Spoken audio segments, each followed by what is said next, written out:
Coming back to Manila.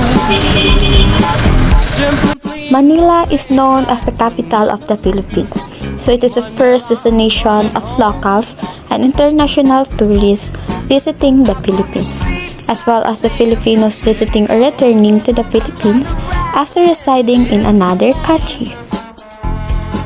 According to the director of the Manila Museum, the city of Manila has a lot to offer to local and foreign tourists, such as Intramuros, Manila, Manila Cathedral, and the last one is Luneta Park.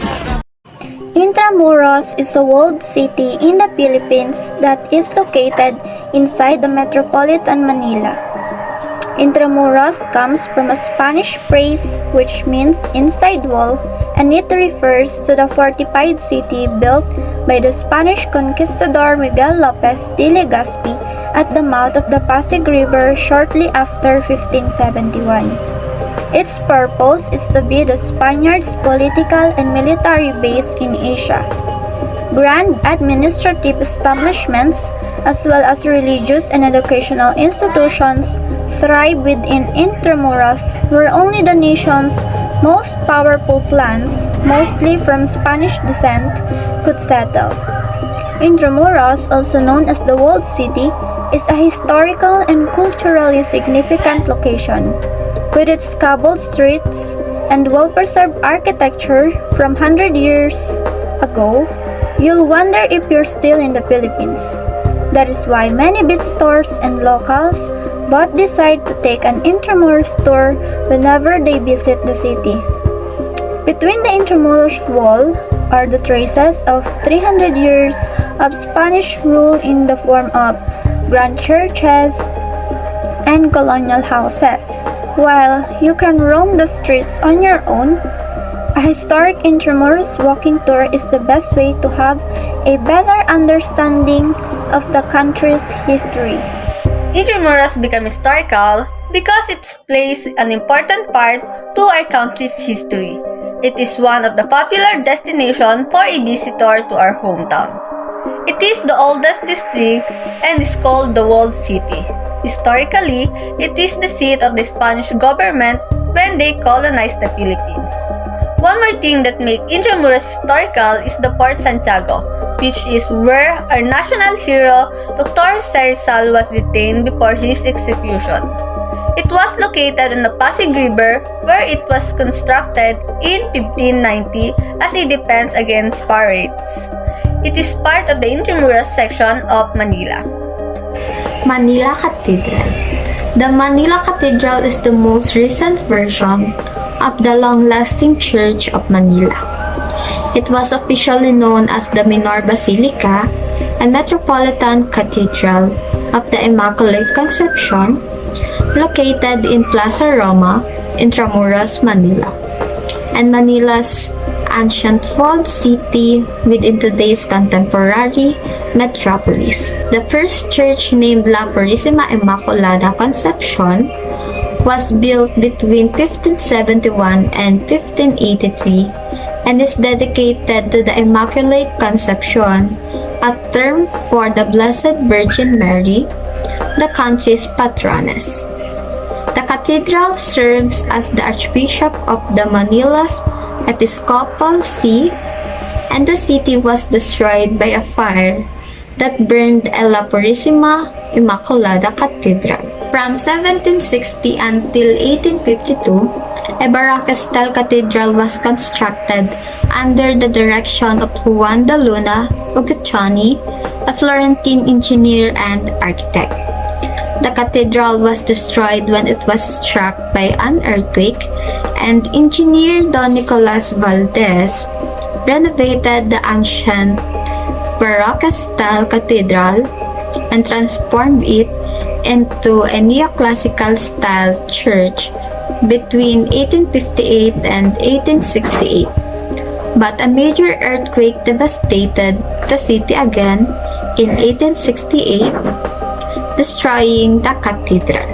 From 1879 to 1945, the cathedral was rebuilt under the direction of architect Don Vicente Serrano y Salaverry, who transformed the reconstruction into a Romanesque Byzantine style. During the Battle of Manila in World War II, the cathedral was bombarded along with other nearby sites. In 1958, architect Fernando Ocampo reconstructed the cathedral. It revamped it and designed it without replicating every details of the original build, initially as a simple parish in 1571. Why is Manila Cathedral historical?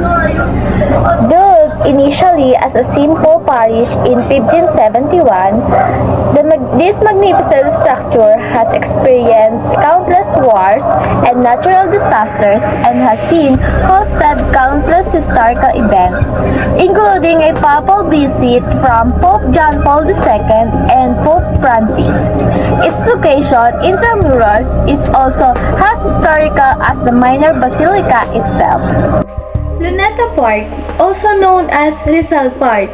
In the present time, we see it as a place where we can relax and hang out with your family and friends. Behind this peaceful place, a dark and bloody event happened in this place. Formerly, the word luneta came from the French word lunette, which means a crescent-shaped fort.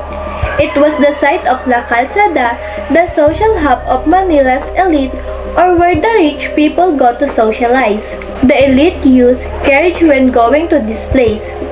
Behind this, it is also a place used by the Spaniards as an execution ground for rebels and activists. Too many bloods from different people who died in the hands of the Spaniard were spilled in this place. What makes Luneta Park historical? Luneta Park or Rizal Park became historical not just because it was the place where the elite people go and visit to relax and sightseeing, or because too many people died here. It became historical because it was the place where the three martyred priests or the Gomburza was executed. And more importantly, it was the place where our national hero Jose Rizal, a person who fought for the freedom of our country, died. He got shot behind, and in order to avoid facing the ground, he turned his bullet-riddled body to the right and fell dead facing the morning sun. The historical site which was shared has a great contribution in our country. These places witness and experience the important events that leads our country on what it is right now. We should value these places and preserve them as long as we could, in order to maintain the history, not just the place but also the persons who done so much to achieve what we have in the present time. We should be thankful and treasure these historical sites and preserve them in order for the next generation to witness and recall the important events occurs in these historical places. As we end our documentary, we just wanted to tell you that history might be seen as a boring subject, but once you go deeper, you will discover significant facts that will teach you tons of lessons that you could use in your present and future life.